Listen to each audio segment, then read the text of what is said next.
Bushido ir Kyokai turnyras Vilniuje. Kovo 16 dieną Avia Solutions Group arenoje. Sergej Maslobojev, Raimundas Krilavičius, Ignas Barysas, Sergej Greičicho, Nauris Lukošiūnas, Edvinas Šalkovskis ir daugelis kitų vieno vakaro metu. Sveiki gerbiami žiūrovai, čia kovinio sporto laida Bushido ringas ir mūsų studijoje Sergejus Maslobojevas. Labas, Sergejau. Sveikas. Labai malonu matyti. Pasikalbėkime iš karto apie tavo sugrįžimą į Lietuvos ringą. Nu, iš tikrųjų, paskutinė kova tavo buvo wow. Taip. Buvo wow ir tai, kad tu po kovos po 2 valandų tik tai turbūt grįžai į persirengimą rūbinę, ar ne?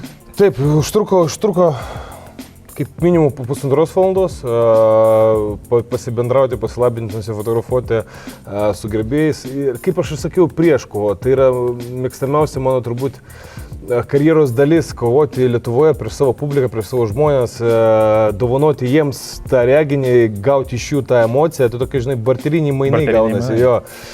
Ir iki rūbinės jau visi pavargo manęs laukti, iš tikrųjų.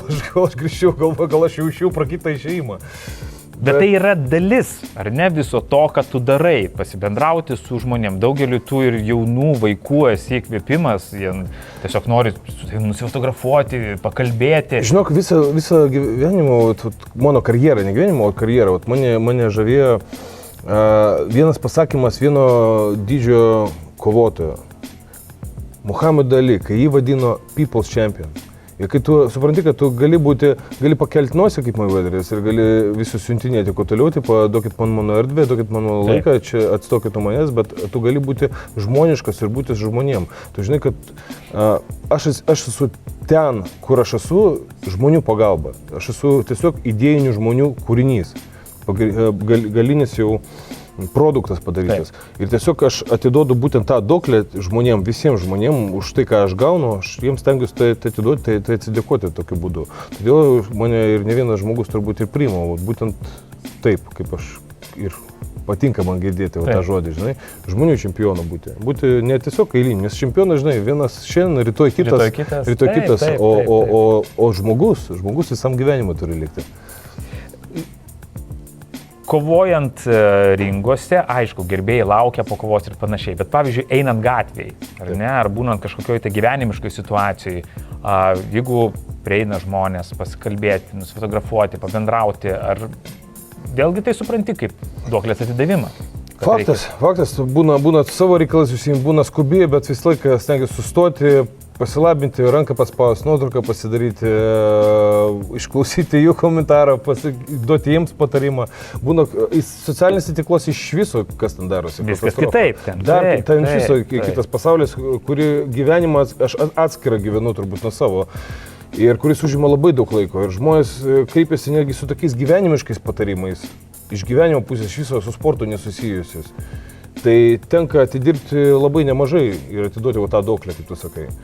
Bet aš linkęs tai padaryti, nes aš žinau, kad, žinai, kaip sakiau prieš tai, barteriniai mainai, aš turbūt savo gyvenimą esu ir kitokių dalykų esu nuveikęs, už ką dabar valausi savo karmą, žinai, ir atiduodu tą duoklę žmonėm ir aš tikiu, kad kuo daugiau aš duodu, tuo daugiau aš gaunu iš gyvenimo. Bet rekomenduoju visiems tą patį daryti. Darykite gėrį, nes gėris visada grįžta. Sergejau, tu turbūt dar netgi savo įvairiapusišką veiklą galbūt truputėlį ir pralauži tą stereotipą, kad kovotojas yra tiesiog kovotojas. Jisai salėje sportuoja, jis ateina į varžybas, atkovoja, užsidaro ir viskas. Taip. Nu, kas tave seka socialiniuose tinkluose, kas truputėlį viešoje erdvėje mato tave, tu ir kuri vlogus, ir filmuojasi laidose, ir televizijos serialuose, ir pasirodai įvairiuose mokymuose, ar ne, kur truputėlį pasakoju kaip ir tavo sportinę karjerą, ar ne, išsiugdai kaip asmenybė. Dažnai kalbu jo, apie įkvėpimą, apie žmonių poreikius, apie mūsų pasirinkimus, apie tai, kas mus valdo, kiek yra svarbus ypatingai vyrui sprendimas turėti tvirtą sprendimą, norėti mes visi daug ko norim, bet nuspręsti tai turėti ir tai daryti, tai ne kiekvienas sugeba laikyti savo duoto žodžio.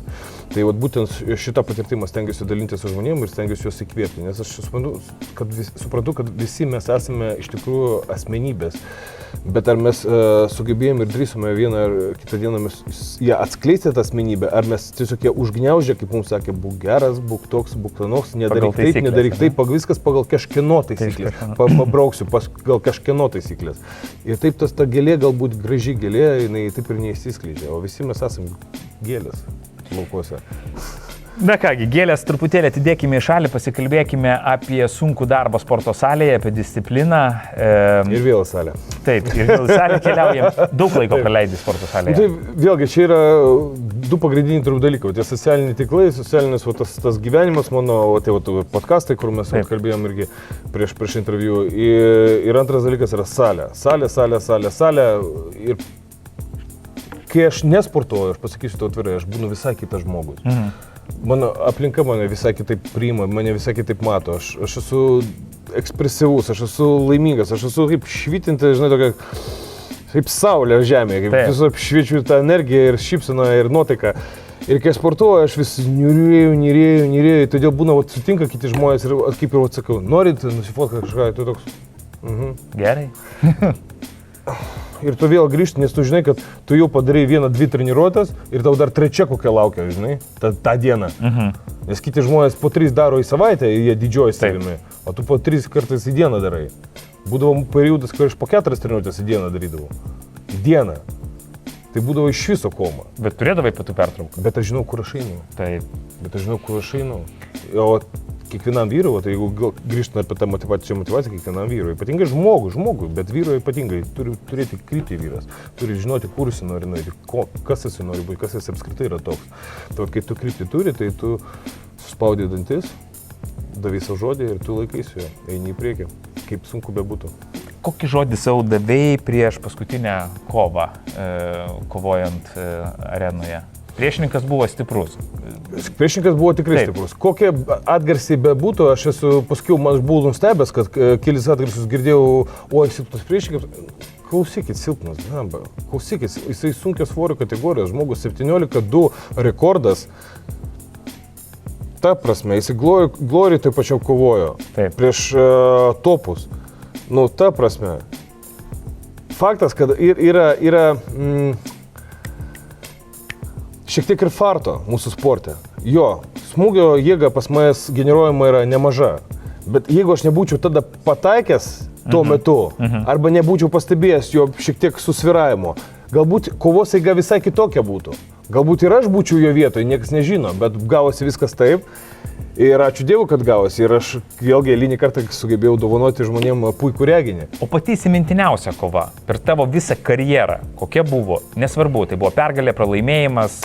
Aš pasakysiu taip, kad viena turbūt įsimintiniausių jo buvo turbūt taip pat vykusi KOK prieš Bridgewaterį, Olandų kovotoją, su didelė kasa, ar ne? Su didelė kasa. Tada buvo kaip tik toks periodas visiems turbūt juodas, tamsus po amžinatilsio Remygos mirties.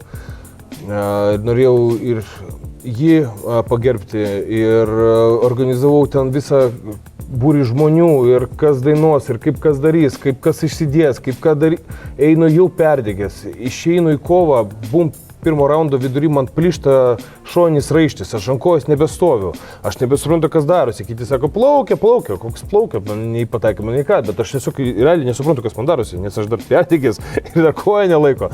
Paskui bum, dar knockdowną gaunu, wow, bet paskui po to knockdowno grįžtu į kovą. Ir atsirado skausmas. Ir tada supratau, kad man su keliu kažkas yra ne taip, kad kažkas plyšo, jo.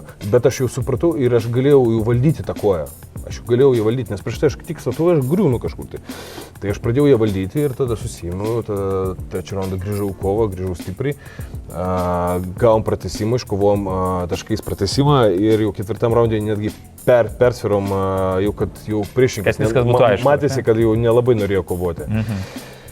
Tai čia tas kad jie patys netgi tokie buvo, kad wow, Čia tipo tu padarai tikrai. Ja. Gerbiami žiūrovai, pratęsime su Sergejum pokalbį po reklamos. Čia kovinio sporto laida Bushido ringas. Bushido ir KOK turnyras Vilniuje. Kovo 16 dieną Avia Solutions Group arenoje. Sergejus Lobojev, Raimundas Krilavičius, Ignas Barysas, Sergej Greičicho, Nauris Lukošiūnas, Edvinas Šalkovskis ir daugelis kitų. Vieno vakaro metu. Įspūdingos kovos, tikros emocijos, įtampa ir adrenalinas. Kovos menų televizijos kanale Prime Fight HD.